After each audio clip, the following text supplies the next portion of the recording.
Welcome to the ITM Podcast.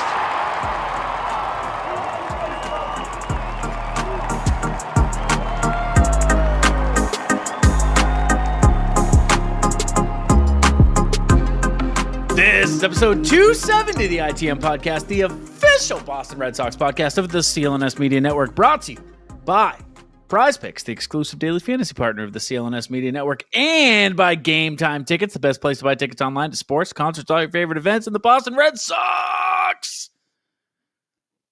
They're about to start playing real games. My name is Joey Copponi, that's Scott Neville. Scott, how you doing? I'm good. That's all we got today?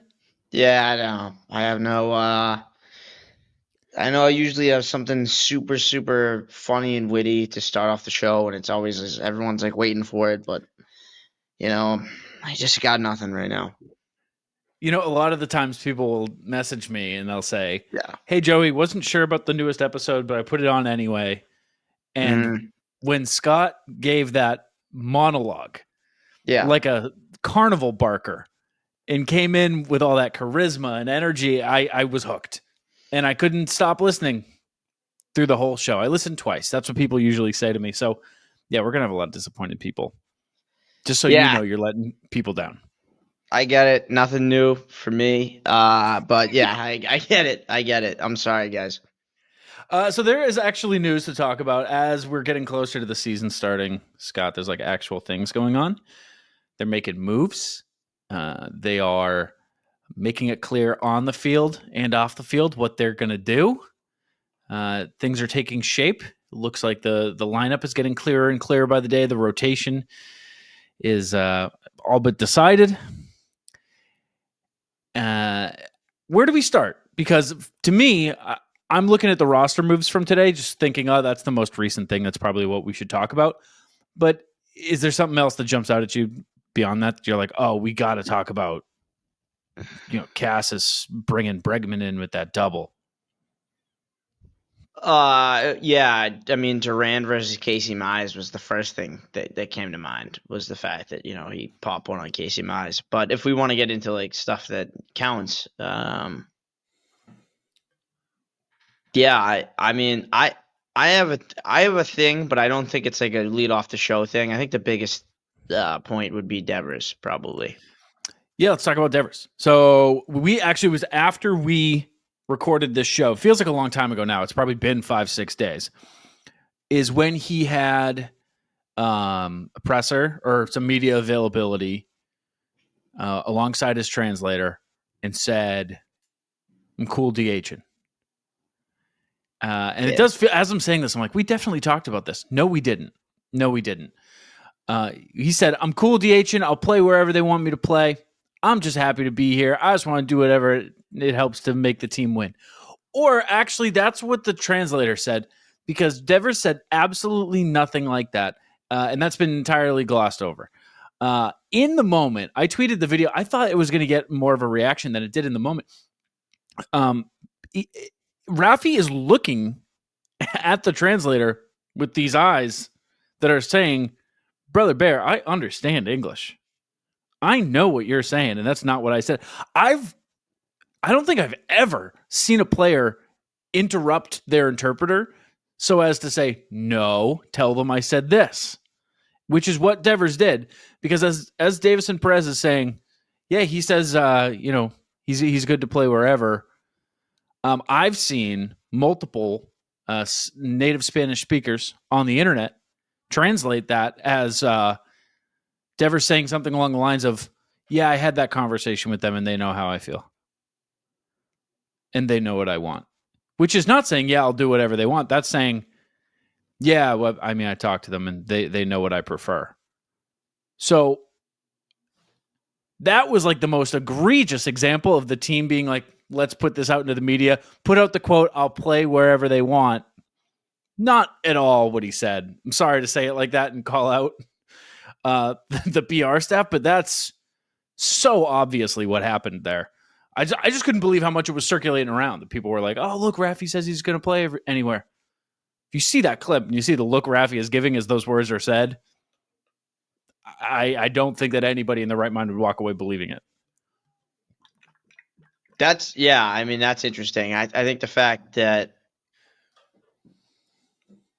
certainly that's going to be something to follow. The fact that he has a 10-year deal or whatever makes it either 9 years left, whatever it is, that makes it easier to, like, I don't want to say put on the back burner. I mean, obviously you know, you expect him to stay put. But that storyline is going to keep following. What I think is the most notable just right now is that it looks like Bregman is going to play third for sure, and Devers is going to DH for sure. And also in this, Yoshida hit a home run in a game, and then after the game, Cora was like, "Yeah, he's got to start on the IL. He's not good to go yet." Oh yeah, he's struggling right now. So, just trying to get through the days. He's in a lot of pain. Yeah, he's not ready. He's played today. Did he? Yeah, I mean, but he kind of played, but not really. He played, but like he wasn't really like he's not game ready yet. He played in a game. I know. He had a home run in a game, but he's not. We need to give him some time to. We got to give him some time so we can sort out how to trade him, or whatever we're gonna do. I mean, Bregman coming in, I didn't expect it, but it did make a mess. It did. Like, not to say that I'm not happy he's here. He could have just played second, and they were like, no. That's what we all assumed was going to happen. So I didn't expect there to be a mess, but it made a mess. Yoshida being here makes it a mega mess. It's going to be, I don't know. Again, we have our season prediction episode next week. Check that out. That's coming up real quick. One of the things we're going to do is predicting how many games Masataka Yoshida plays in, because he's going to be here. He's not getting traded now. They're not getting Arenado now. Like they're not moving him now. He's here. Unfortunately for him, he's here. So they will have to find something to do with him, but it is such a mess. What's weird to me is obviously the second base race is kind of the big talk of the town at the moment, as it should be. But second base seems like it's open to anybody. They're putting everybody there. Christian Campbell's getting reps there. Vaughn Grissom was getting reps there. David Hamilton. Marcelo Meyer just played second base today on Wednesday. But no Bregman playing second base. Not even a thought, not even a consideration. And third base is not a competition. It seems like they have made up their minds. They're not saying it. They're doing everything they can. It's so funny. Every time Cora's asked, he's like, well, I can't say that yet. It's like, well, you're saying that you're going to say it, right? You're saying I can't say anything. Yeah. It's going to happen. So why are we putting off this inevitable thing that like we all know? We all know. Every day in the lineup, Rafi is at DH. Bregman is at third base. Second base is a rotating door of 11 guys. And they said that Devers won't play third for the rest of spring training. So, or it's unlikely. Why can't we say it? What are we waiting for to say it? It would be nuts now if that's not what happens. It would be insane if opening day third baseman is Rafael Devers. He's not ready yet. He hasn't gotten a single rep. He took some grounders a month ago when pitchers and catchers were there, and like he met Bregman and they took some grounders together. And I think that was the last time Devers had a glove in his hand. Like it was that day. There was like some videos of them playing together. And that was it. Just nothing since then. So I don't know why we have to do like the song and dance, but I don't know. It's a weird log jam, dude, that I feel like there's an obvious fix to. But this is, I gotta say, love Alex Cora. Yeah. Always have. Haven't loved everything he said pretty much the whole spring. Because,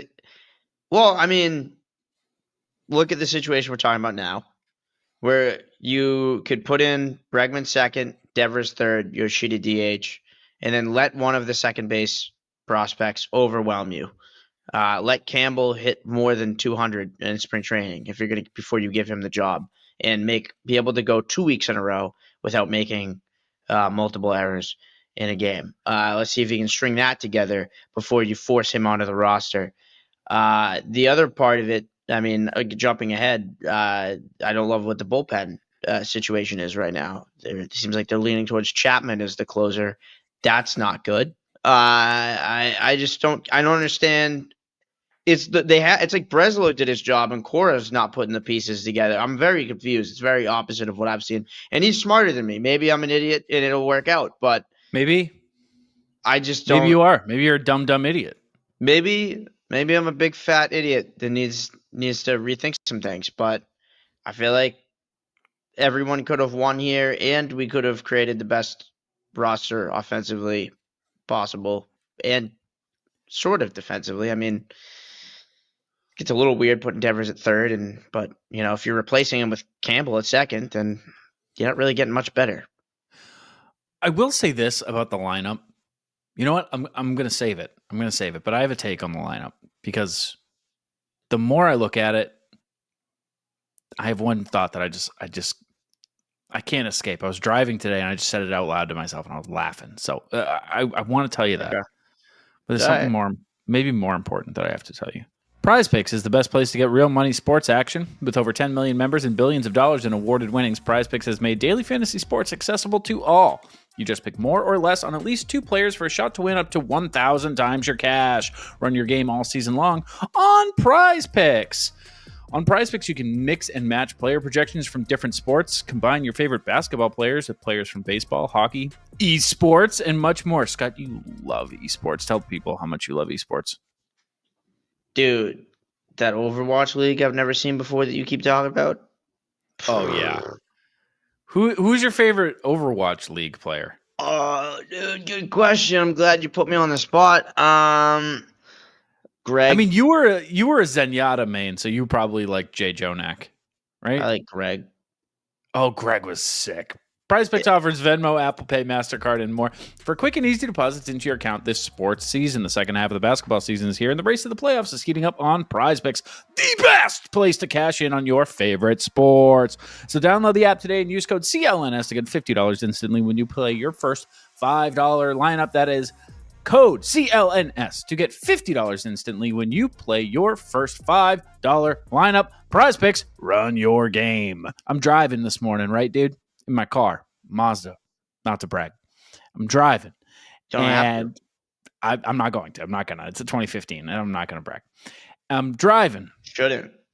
And I said out loud to myself, they're too deep. They're too deep. I was laughing because I'm sitting there trying to fix. I'm like, well, maybe Yoshida will hit against right, and then like, oh, Willier, maybe he's going to get some DH reps as well once Anthony's up. And how are they even going to do this? So this doesn't make any sense. How are you going to give all of these guys 70 games? Like that doesn't make. And it smacked me. It was like I'm sitting here complaining they're too deep. They're too deep. That's not a problem to have it all. I think this team, hear me out. I think this team, any 2 or 3 guys go down for the season, I still feel good about this team. I don't think there's. I mean, if it's like Devers and Bregman, right? Yeah, I'd be like, okay, that sucks. All right, chill. But also, there's players that are major league caliber ready to go there. It's not going to be an infield of Pablo Reyes and Emmanuel Valdez. Like, there were many games where Pablo and Valdez and, Abraham Almonte, God bless his soul. There was just so many guys that we saw that it was like, these are A's bench guys. Like, how are these guys possibly on our team? Literally Pablo. That's how we got Pablo. He was an A's. It is. And he got DFA'd by the A's. Yeah.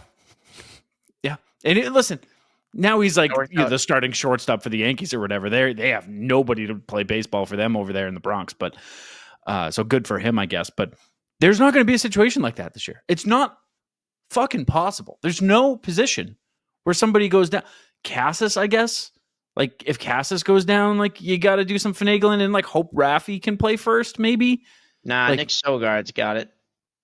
Like, even that, like, even at this moment, granted, it's because we're watching a lot of spring, but to tell me, like, oh, yeah, Nick Sogard's going to come in and play 40 games in the middle of the year. He's okay. Okay. Yeah. All right. Sure. Yeah, Nick Sogard batting 7th. I don't feel bad about that. I don't feel bad about that at all.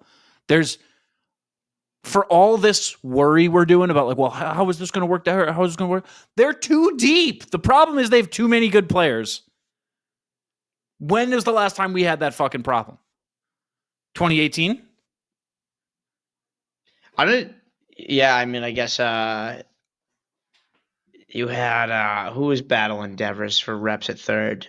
I love the guy. Oh, Nunez, Eduardo Nunez, and Yep. Devers. You had that situation going on. Yeah, no, I mean, loaded roster. I completely agree. I think that's the good way of looking at it. Catcher is probably the only weakness you have. Yeah, I even like the for sure. bullpen options right now. Like Wink is in AAA. Last year, there was a point where he was kind of like a high leverage guy. You know, like that. That's a guy that can play Year before Major that, League he was like Baseball. your 3 starter. Yeah, wasn't good. No. That's not to say he deserved No. it, but he was there. Mm-hmm. It does show like. I mean, that's like when you're playing like the show and you play like a franchise mode and you're just making a bunch of trades and free agent signings and stuff, and then you realize like, whoa, I got to move all of these guys. Like I basically have a big league team in AAA. Like you have to move all these guys down, and we're doing it at the big league level. Like that's how you would design it, where it's like, well, let's just first get a ton of elite prospects, and then we'll just make some notable additions that kind of push some people down. And then now we have guys that now it's like the hardest day of the year is the roster crunch day. I am very interested to see what St. Louis looks like 2-3 years from now. If Heim Yeah. is doing the same thing again. Because if he does it in Tampa, does it in Boston, and does it in St. Louis, and then who knows? Somebody comes along and scoops him up. If the Phillies move on from Dombrowski and like need to, do a bit of a retool and take him at a point. I mean, I know he's like, in line to take the chair in St. Louis, but saying down the line, who knows? But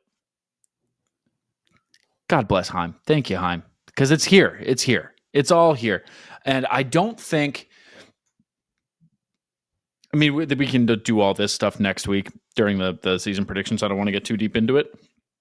I think they're all here by June. I'll spoil that prediction. I think they're all here by June. Maybe not Meyer. Yep. I've been thinking about this for the last couple minutes because I didn't want to say it until I looked at the roster.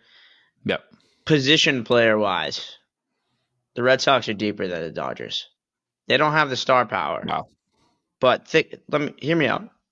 The guys Come at the October, bottom. you're saying? No, I'm not even. Well, yeah, I mean that. I mean, like, I'm talking like if a guy goes down, like who you're replacing, like they're top of the lineup where no one's ever going to beat that. But you're talking about Max Muncy getting playing time at third. He's going to split time with, Chris Taylor, Kike Hernandez, Miguel Rojas. Those are guys that are in line. Tommy Edman. Like, those are the type of guys that are going to be in the, 6 through 9 slots. I mean, you got Austin Barnes behind Will Smith, who's fantastic. I mean, Michael Conforto, we'll see. But, this is not a – this is a team who's, I think, 5 through 9, the Red Sox, will be better than just about anybody's 5 through 9. Maybe 6 through 9. That's a great way of looking at it. I love Rafaela in the 9 slot. Like, yeah. I mean, I know that he had his ups and downs last year, but the confidence I have in our 9 hitter up there, yeah, crazy. And just how dynamic and fun he is. And like if he's on, if like Rafaela on in front of Duran is I was maybe just about to say, dude, a double that scores him from first. Oh my God. There was a little bit last year of when Hamilton, Rafaela, and Duran would line up 8-9-1 or whatever. Yeah. And that was electric when it worked. Now the bottom half had to do their job, but A lot of double steals, a lot of, okay, what do we got here? We got first and third with Duran and Rafaela. We got, second and third with Duran and Rafaela. You could bunt and they're both scoring. Like that is, it's just electric. So yeah, that is good. I do like the Rafaela Duran stack. It provides a lot of steal and hit and run, first and third opportunities potentially. And also like you, to your point about Rafaela, he's a guy that we'll find out about consistency, but he can just belt one 400 with that skinny frame for some reason. He can slap one into a weird part of the park and get a triple relatively easily. And when he has a game like that in the 9-hole and he plays the defense he's playing, that's a player of the game type of performance out of your 9-hole guy. And that's not going to be all he really needs to do is have a couple of games where he has some, 2-hit game, 3-hit game, 2 hits and a steal, whatever, and then just play the defense he always does. And the thing with Rafaela too, that like is exactly what you want, is that the issues with him, the problems with him, the things you would change are the things that can change. Like his strikeout rate's high. Plate discipline. Yeah, discipline's not great. That's something you can absolutely learn at a big league level. It's not like one weird thing though. Yep. I get what you're saying. It's not like speed. It's not like physical. He actually, in the I guess it would have been 23, he tried to be a more disciplined baseball player. He had the big breakout 22. Mm-hmm. He started 23, like, walking more and whatever, and he stunk. And then at one point, he just was like, I'm going to play my game, like, after this. And he started raking again. Like, if you look at you'd have to look at his, like, month-to-month AAA splits or something. But I remember he had, like, 6 weeks or whatever. It was like, oh, big breakout year and then a struggle. And then he just stopped. He just started chasing again. And he was just like, this is how I play. So I almost, if they were telling me, like, oh, he's, like, right now in spring training, he has, I think, 6 walks, 3 strikeouts. That's great. Mm-hmm. But he did this before and it didn't work last time. And it's just, that's in my head. I also know, like, we talk about Rafi maybe not being like a vocal leader, whatever. Mm-hmm. But like, if the star that you're learning from on your team is Rafael Devers, it is kind of hard to be like, I got to have more plate discipline, like wait for my pit. Because Rafi infamously can hit a homer and a ball that's 12 feet in the air somehow. Mm-hmm. So you're seeing Rafi do it. It is kind of hard to be like, hey, I got to. And it means you can be very successful with not a lot of discipline because you're seeing a guy do it. Yeah, really at a really high level. Probably the peak of that. It's probably the ceiling for a guy that swings like that. I can't imagine a player having more. Like Rafael Devers is like the primary guy that like gets the tweet of like the at bat animation. And it's like this pitch. Rafael Devers hit this pitch 438 feet, and it's in the right-handed batter's box. He's just so fun to watch. Everybody on this team, that's the other thing. Just to fan off real quick, if you don't mind me. Everybody on this team is fun. Everybody. I'm trying to think. There's like maybe one or two guys in the bullpen that I'm like, Well, that's different. I'm talking position players right now. If we're talking lineup, I like the fun lineup. Like Connor Wong is maybe like your least exciting guy, but he's fucking Veritek. He is though. Because he's not like gonna do some crazy celebration, but like he's an offensive catcher. Like he's a catcher that rakes. That's fun. If he was like, oh, I'm gonna block everything and hit 180, get out of here. Boring. Don't care. Don't care about your WAR, pal. I don't care that you can throw out runner. He's got a cannon and he rakes. That's all I care about. Oh, his framing isn't good according to Baseball Savant. Get the hell out of here. Don't care. He's fun to watch. Rakes is crazy, but I'll take it. He rakes. He rakes. The guy rakes. A 758 OPS last year. He hit 330 for the first half. Something like that. Yeah, he raked. He finished the year 280. 758 OPS is is what it is. But let's see. Can we do first half? Give me a first half split. Sorry, get my You're gonna get it, dude. I know you are. No, it's gotta be here. I mean, I got on grass versus turf. I feel like. All right, pre All-Star game 307 with an 810. Post All-Star game 246 with a 696. Played too many games last year. But it's a good thing. This year we have a lot more depth at catch. Carlos. Yeah, maybe he'll be a player. Do you want to go see Carlos Narvaez catch some baseballs and try to hit some too? Because you can do that. It wouldn't be the main reason I would go, but sure, yeah. Gametime has a new feature called Gametime Picks that makes getting tickets to see your favorite teams play live even easier. Gametime Picks filters out the fluff to show you only incredible deals on great seats, so you don't have to waste time searching through thousands of tickets. Can I tell you this really quick? I was looking at tickets to go to a New England Revolution game on Gametime earlier today. Well, because I saw that the attendance is low, and I was like, I'm going to do my part. So it's a charity case a little bit. But also, it's like, I've never been to a Major League Soccer game. I've never been to Gillette. I'm going to Gillette in May, thanks to Gametime, to see AC/DC. And I was like, you know what? Maybe I'll get the lay of the land. Go to Gillette first. Let me check out how much tickets are. $12 for a Saturday afternoon game. That's unbeatable. So I'm definitely going to be doing that. It's crazy if you look at all the Revolution games. It's like $12, $15, $16, $11, $168. Because that's Big Inter Miami. Game. Inter Miami. That's when Messi comes to town. Yeah. Which I might also do.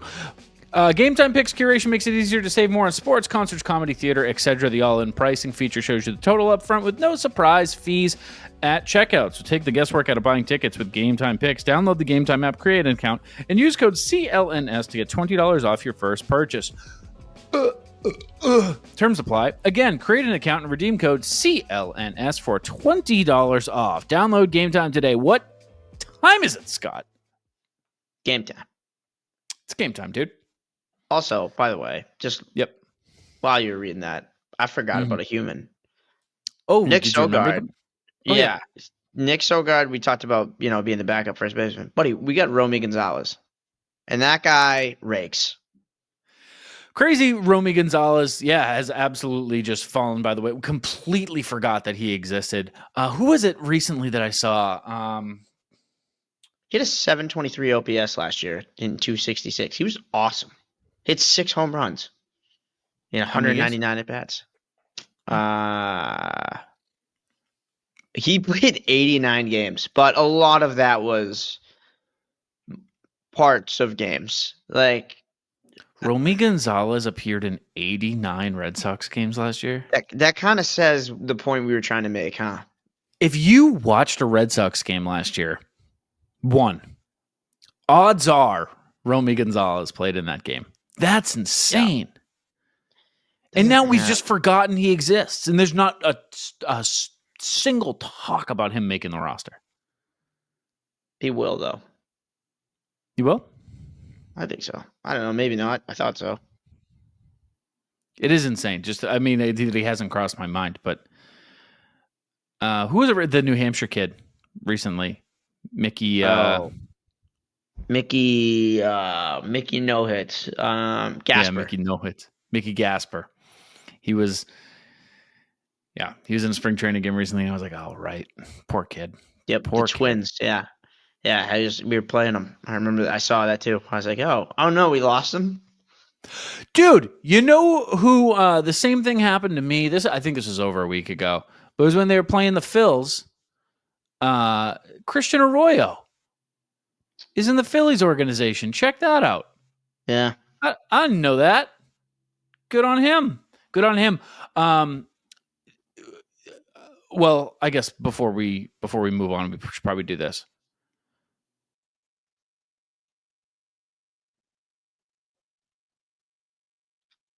Dude.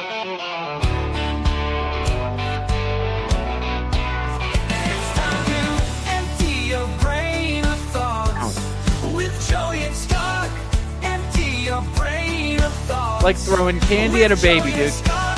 You did not get me. I said 2 letters. I got you. You didn't get me. Not God. I got a lot of thoughts. And let's take it right from what we were just talking about with being stunned where people are. Alex Verdugo, bro. Alex Verdugo has not received a major league offer this winter. Yeah. Alex Verdugo's career might end a year or 2 years after getting MVP votes. For reasons I cannot explain legally. No, I don't know anything. Here's the thing. I was looking at his numbers. And obviously Alex Verdugo is not a perfect baseball player. He had an 83 OPS plus last year.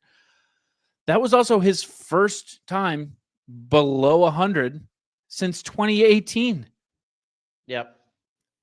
He was right around league average, if not above it, from 21 to 23. I mean, a down year last year. A down year. And a down year might just end his career at 28. He also is a superb defender, or he was. Yeah. And I mean, he was a finalist for the Gold Glove. Never won one, but yes. I didn't say that. Didn't win one. It's worth noting he never won one.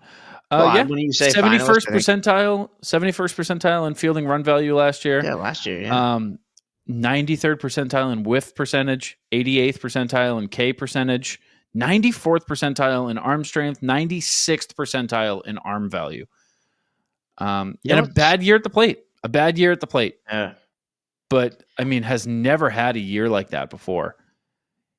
I'm just stunned that he hasn't gotten one.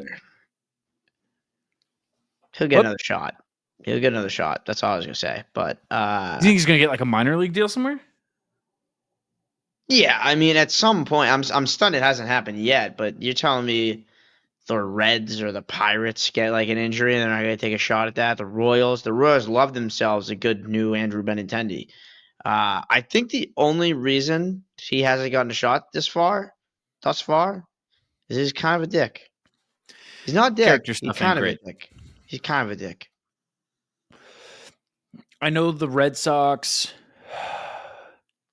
I think it's been long enough. I can say. I think I have already said it on here. I don't think I'm screwing the pooch by saying this, but like the Red Sox always talked about trading him, and like we knew that, and like we're against that, and then found out that it was like entirely character concerns, that they were like, he's like not a Red Sox, like he's not staying here, like, and obviously that kind of came to light. I don't think that that's like breaking news. I think that kind of came to light when the whole him and Cora thing happened, where they weren't mad at each other and they were fine and they weren't mad, but it was always character concerns. So if they had them, and then the second that he's gone, he's shit talking Alex Cora on his introductory presser.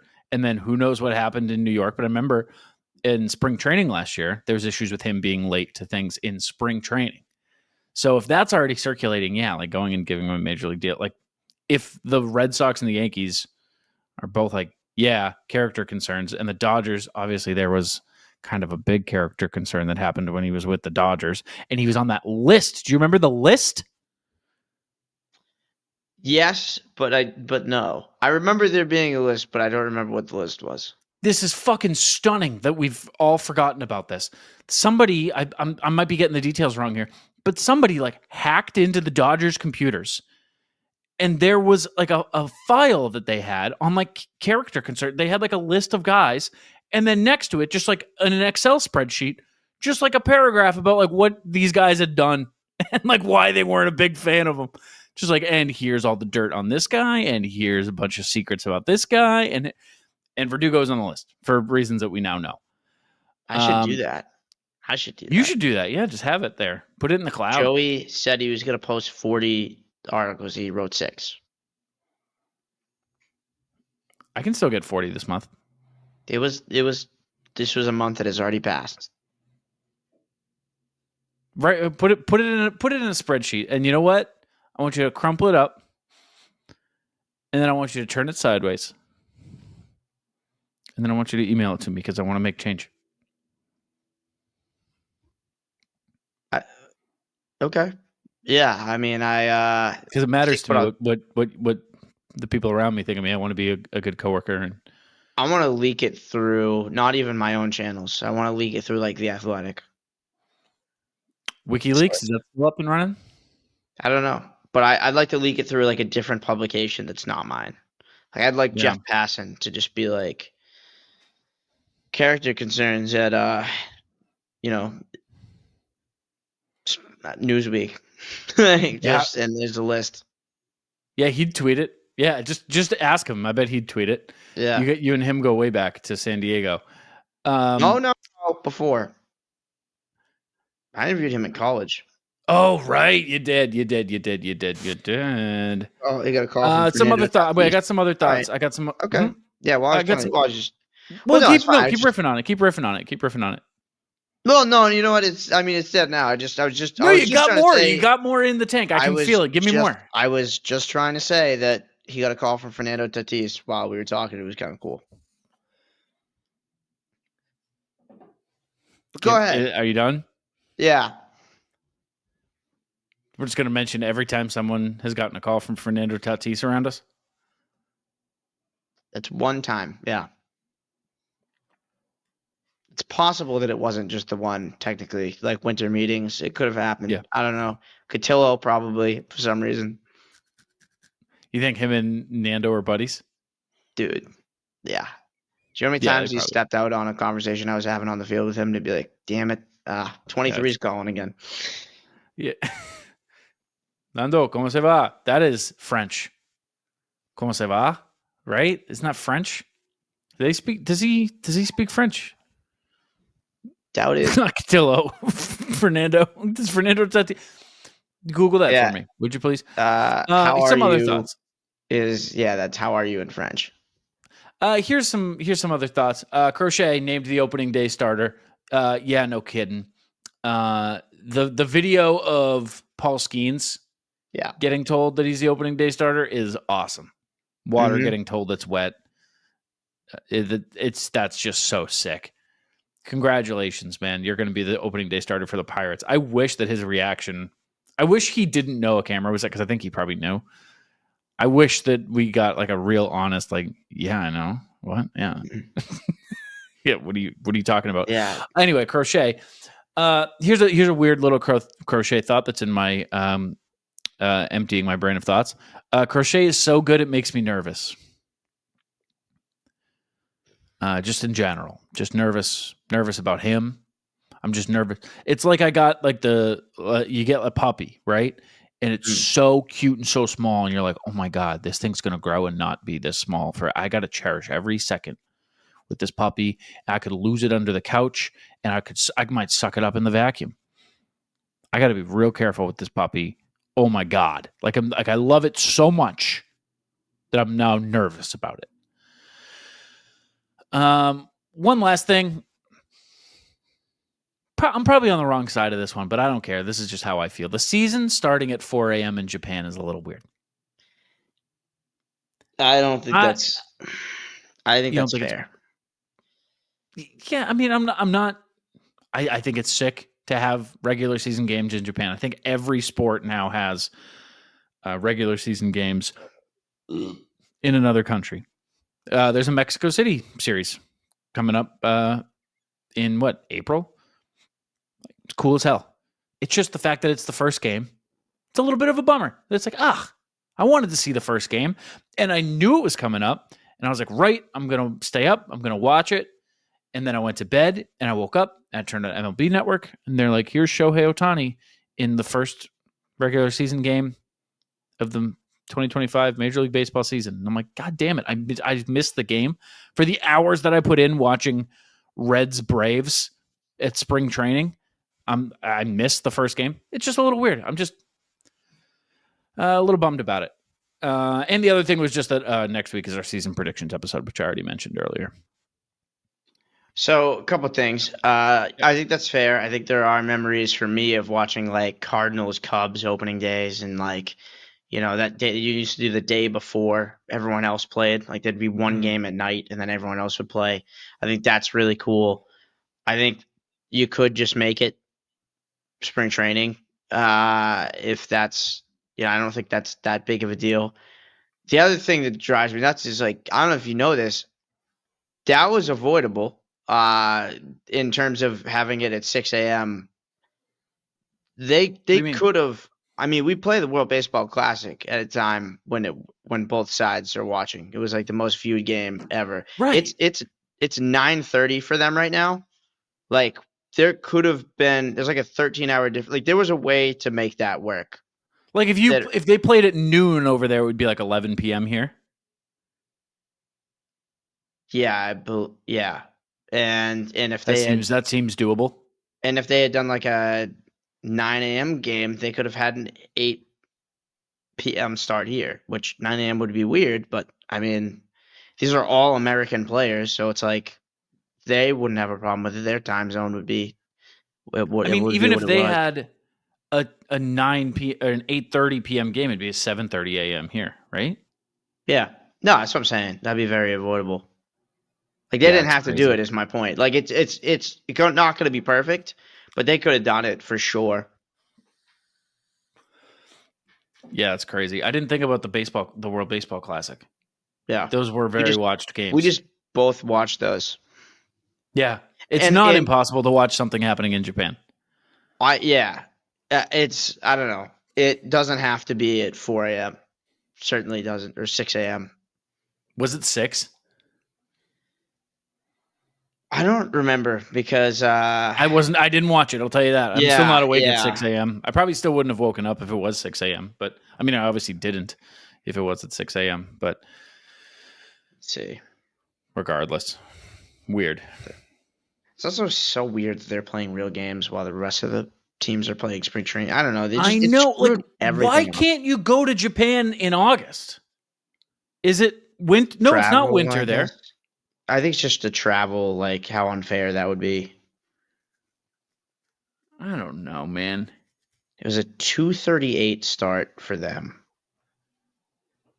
Oh wait, game? No. That was the time of game, like how long the game lasted. 6:10 it started. Yeah, it's still wrong. That's still a bad time. That's still a avoidable. horrible time. Can I say something? I have an opening day idea because you said the whole like Cardinals Cubs playing the night before, blah blah blah. Yeah. Hear me out. You have a slate of games start at 12. Slate of games start at 1:30, 3, 4:30, 6, and then like a night game at 8 or 7. You want to do like whatever March Madness model. So it's just like, yeah, I don't hate that at all. And then if you're out west, that starts at 9 a.m., 10:30, noon, 1:30. Yeah. Like that sounds amazing. And just 3 games at a time. Like very easily to switch between 3 games. And then, the new slate's starting. Oh, I want to see the starter in this game. Oh, this one's close. I want to go back for the night. Opening day should be 1, a national holiday, and 2, slated like that, I think. But hell, what do I know? Not much. Opening day game. Opening day is behind us. Yeah, it is. Red Sox got 2 though. The other thing, this is so meaningless. You can turn off the show. We're brought to you by Prizepicks and Gametime. It should start in April. Is it so dumb? Yeah, I do, because they just have so many weather problems the first 2 weeks of the season for no reason. And yeah, it's also like for us, would we actually attend opening day? It's like 40 degrees. It just doesn't have to be. It's just like it doesn't have to be that. And raining always. It always rains the first opening, like the first 3 games. Yeah. And like that's going to happen throughout April in Boston anyway, but like I don't know. It's like now you can't have your opening day at home in Boston. You cannot play in Boston March 28th. You Yeah, can't. but they do it. Have they done it? They have. I mean, even when they do start, I've always said, there's so many times where you see Tampa playing New York in New York, and it's like, really, like we couldn't have figured that one out. Like, why didn't we just flip this one? They'll have Houston come here. You know, it's like, do we have to? It just doesn't make sense the way where some of the schedule. Like, I get schedules have to work for all 30 teams, but you're starting at the beginning, I would assume. And I think if you were to have, you got to pick a way to make it work between, Tampa and New York to play that opening weekend. Let's put that game in Tampa, and then we'll figure it out from there. Like we don't have to. I don't know. I mean, I'm sure it's much more complex than if we tried to figure it out. We'd be like, this is really hard. But I would start with that and make that the first thing you do, and then make the rest of it work out. Speaking of Tampa, wild shit going on in Tampa. Wild stuff going on in Tampa. Yeah, they're just playing. Well, I mean, beyond the facility, Passon wrote an article recently that the board of owners is like pressuring the Rays to sell the team. I didn't even know that, which is insane. And then they had to cancel their plan to build the new park. I would imagine, just putting two and two together, maybe I'm making a logical jump here that isn't true. I would imagine that's because they were using league funding to help build the park. And the owner stepped in and said, no, you're not getting it. And also sell the team. So that's crazy. That's crazy. Everyone that I've told that to outside of baseball is like, I didn't know they could do that. And it's like, yeah, I kind of didn't either. It's insane. So we'll stay tuned, see what's going on with the Rays. What a division to be in right now. What a division to be in right now. The Blue Jays can't sign a player for their life. Their franchise player is about to walk out the door, and he allegedly wants to come to Boston. The Rays don't have a home, and the league wants them to sell the team. And the Orioles look for a home now. They don't even have a plan. Home. They are as homeless as they can be for the foreseeable future. The Orioles were supposed to be sick and instead couldn't sign their ace, and now their rotation is fronted by Dean the Cream Machine Creamer. And the New York Yankees have Ben Rice as their DH. The New York Yankees are a thing of the past. It's the Red Sox division. Teams too deep. Player now. Not fair. I want to see if Fangraphs updated the odds because we were talking about that before. Yep, last episode. Yeah, the Fangraphs AL East odds. Have they changed at all since they've seen what poopy doopy the Yankees are? No. 30.4% to win the division still. Still 62% that they make the playoffs. I think that is on the wrong side of 50. But call me an optimist. You got any thoughts you got to get out of your brain, dude? I think if we're going to force Bregman to third and we're doing the Devers DH thing, I know spring training doesn't matter, but at this point, I think Meyer is the most ready of the two prospects. If you're going to have any sort of competition, Christian Campbell didn't do a damn thing. And defensively, the thing is, with a rookie, I kind of just want them to play good baseball, like clean baseball, and if they can chip in, great. But if just make the plays, hit them, situational hitting and play good defense, and don't be stupid on the base paths. Christian Campbell hit 158 in 38 plate appearances, 6 hits and 38 plate appearances with 289 on base percentage and 500 OPS. Again, I care about spring training so little, but if it's a competition, those guys are playing for real. And Meyer just looks better out there, looks cleaner, looks like he's the safer option.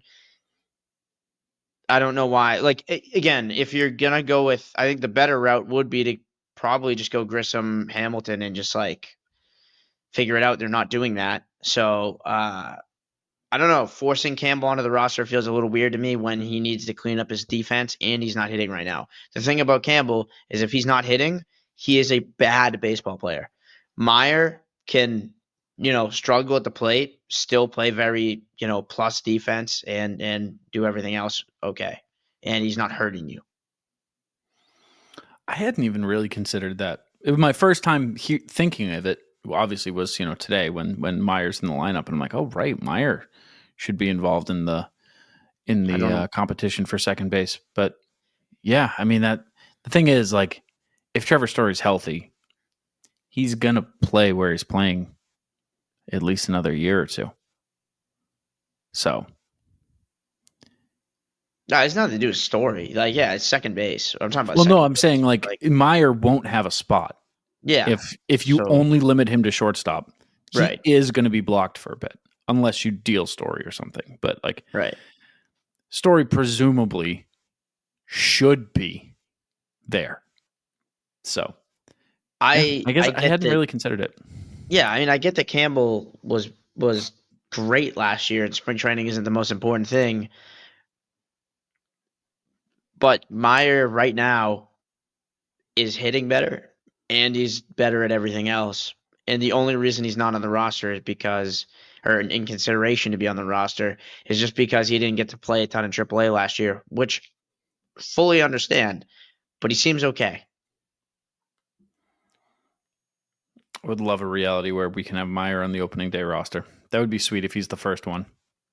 It's one of those things where it's like, if you're not going to do any of the rookies, like, I understand wanting them all to develop, but like the way they are just like, hey, Campbell, if you get one hit in spring training, it's your job. They really like him. They love him. Yeah, they do. And that has ballooned in a way that I don't know if I've ever seen with the prospect, where it's just like breakout year. Now, I mean, I guess it was a longer breakout, but Rafaela had a similar thing where I think with Rafael, like, I didn't expect him to make the opening day roster for the majority of the offseason, majority of the maybe half of spring training. And like, I was still kind of shocked that they just like put him in there and he played like day one, but I think he played like, the first like 15 games or something. Like, I remember him and Duran went a long streak where they didn't take a break. Duran's went a little bit longer. But I don't know. I know they did it last year and it worked out okay, but you're going to be watching a prospect learning in real time at the big league level. And I'm not sure that he's the right one to pick. Sox may very well disagree with you. I will tell you that. I would not be surprised if they do give Campbell the nod, because every single report is just how much they love him. No, they do. They do disagree. But I don't know how you could watch these two players recently and be like, we're going with Campbell. Also because of the skill set thing. Like I said, Campbell doesn't hit. He is a liability. It's also worth mentioning before we get out of here. I guess this is also an emptying brain. This is like closing news. Some roster moves today: Vaughn Grissom, Luis Guerrero, Josh Winkowski, Nathan Hickey, Mark Kolasvari, and all sent to minor league camp. I know we kind of mentioned that earlier, that Wink is there, but some people have said about Guerrero, they wanted him maybe in like high leverage situations early in the year. So yeah, people were upset about that one. Vaughn Grissom, not a shock, but bummer that it doesn't seem to be working out. But what did he say? If they don't like it, if they don't like my play, fuck them. Fuck it. Yeah, some hilarious. They can find like somebody else better than me. Yeah, and they did that. They went and did that. So they got a couple. They Arguably can't three. They can't decide who their second baseman is. They're just sure it's not him. Mm-hmm. Yeah, that's stunning. So that quote still really bothers me. So, it's wild that the Chris Sale trade has worked out the way it has, and that nobody is freaking out about it. I think we all just kind of resigned to like, yeah, you know what, this is kind of what was going to happen. It wasn't going to go our way. Like, it was just the time, and it is what it is. Who cares? Like, we can't be too upset about it when so many other things have gone our way. But it surely has not. But yeah, so that's all that's going on here. Next week, we'll do all our predictions, our roster predictions, our weird predictions, our bold predictions. We'll get some fun ones in there. And the next time we talk to you will be opening day eve. Well, probably opening day for you guys. It'll be opening day morning next time you guys hear from us. So go and follow us on the socials at ITM_pod. You can follow us on YouTube or sub on YouTube on Red Sox. What is it? Red Sox Clubhouse on CLNS. Yeah. Yep. We'll put links. We'll put links if you're watching on the main CLNS channel. We'll put links. Go sub over there because we won't be on the main channel all year. So you can go and find our stuff over there. Make sure you're subscribed there. You can follow Scott at Scott Neville 46. Just like how many games Masataka Yoshida is going to play in 2025. And you can follow me at Joey Copponi. For Scott Neville, I'm Joey Copponi. Go Sox, kid.